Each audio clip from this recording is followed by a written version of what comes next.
homossexualismo, revolta e afronta cometidas contra a ordem natural estabelecida por Deus. Existente imoralidade praticada desde há muito tempo, o homossexualismo, elemento totalmente vergonhoso e danoso, sempre desestabilizou totalmente a ordem natural, abalando diretamente a verdadeira essência da natureza, pela qual Deus havia estabelecido, o que causou caos e confusão na sociedade. Entretanto, além dos padres da Igreja dos Santos Exegetas, cujos ensinamentos possuem grande autoridade, integrando o patrimônio eclesiástico, existem também documentos emanados do magistério infalível da Igreja, condenando claramente o homossexualismo. Concílio Ecumênico de Latrão, 1179. Todos aqueles culpados do vício antinatural pela qual a ira de Deus desceu sobre os filhos da desobediência e destruiu as 5 cidades de fogo, se são clérigos, que sejam expulsos do clero e confinados em mosteiros para fazerem penitência. Se são leigos, devem ser excomungados e completamente separados dos fiéis. Cânon 11. Concílio Ecumênico de Latrão, 1512-1517. Esse concílio estabeleceu que qualquer membro do clero surpreendido na prática da homossexualidade seja suspenso de ordens ou obrigado a fazer penitência em um mosteiro. Papa São Pio V, 1566. Tendo posto nossa atenção na remoção de tudo quanto possa de alguma maneira ofender a divina majestade, resolvemos punir acima de tudo e sem leniência aquelas coisas que, com base na autoridade da Sagrada Escritura ou nos mais graves exemplos, são conhecidas por desagradar a Deus e provocar sua ira mais do que outras, isto é, negligência no culto divino, simonia ruinosa, o crime de blasfêmia e o vício libidinoso execrável contra a natureza. Por essas faltas, povos e nações são punidos por Deus, com catástrofes, guerras, fome e peste. Quem cometer o nefando crime contra a natureza, que levou a cólera de Deus a cair sobre os filhos da iniquidade, será entregue ao braço secular para ser punido.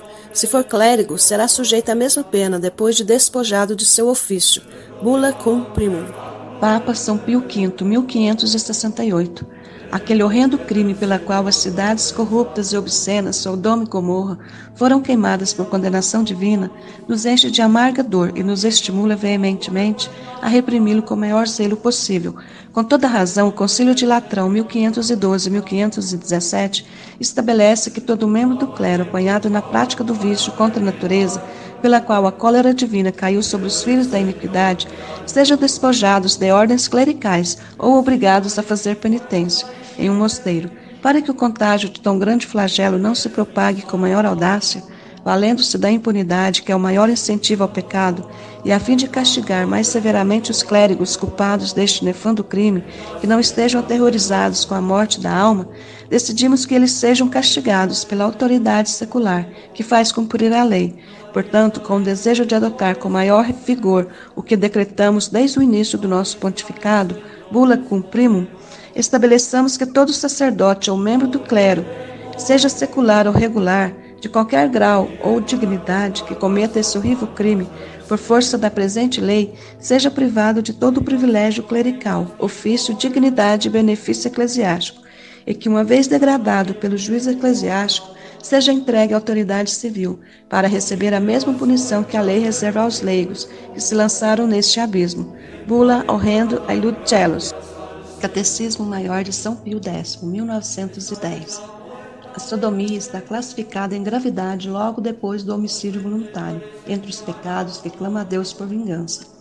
Desses pecados se diz que clama a Deus por vingança porque o Espírito Santo assim o diz, e porque a sua iniquidade é tão grave e evidente que provoca a punição de Deus, com os castigos mais severos. Código de Direito Canônico de 1917. Os leigos que tenham sido legitimamente condenados por delitos contra o sexto mandamento, cometidos com menores que não tenham chegado aos 16 anos de idade, ou estupro, sodomia, incesto, lenocínio, são ipsum facto infames, ademais de outras penas que o ordinário queira impor-lhes. Canon 2357. O Canon 2358 prevê que clérigos de ordens menores, os que não são ainda subdiáconos ou câimo, sejam punidos até pelo dispensa do estado clerical. Com relação aos clérigos de ordens mais elevadas, diácono, sacerdote, bispo, se cometer um crime contra o sexto mandamento, com um menor de 16 anos de idade, ou cometer adultério, estupro, bestialidade, sodomia, lenocínio ou incesto, com consanguíneos ou afins, serão suspensos de ordem, declarados infames, privados de qualquer ofício, benefício, dignidade ou cargo que possam ter. e em casos mais graves serão depostos. Canon 2359. Congregação para a Doutrina de Fé, em 29 de dezembro de 1975, em meio ao abandono da moral cristã provocada pela Revolução Sexual, a Sagrada Congregação para a Doutrina da Fé publicou a Declaração Persona Humana sobre alguns pontos de ética sexual. Denuncia o subjetivismo moral prevalente que muitos teólogos estavam defendendo, com base em uma abordagem pastoral mal orientada, e relembra a doutrina categórica da Igreja e da ética natural, afirmando que todo ato sexual fora do matrimônio é pecaminoso. Consequentemente, condena o sexo pré-marial, a coabitação, a masturbação e a homossexualidade. Condena também a conclusão de que uma relação homossexual estável, análoga ao matrimônio, possa ser justificada. Não pode ser usado o método pastoral que dê justificação moral a esses atos, com base em que eles seriam consoantes com as condições de tais pessoas, pois, de acordo com a ordem moral objetiva, as relações homossexuais são atos desprovidos de uma finalidade essencial e indispensável. Grupo Tradição Católica. Fundado pelo apostolado fora da Igreja, não há salvação. No ano de 2007.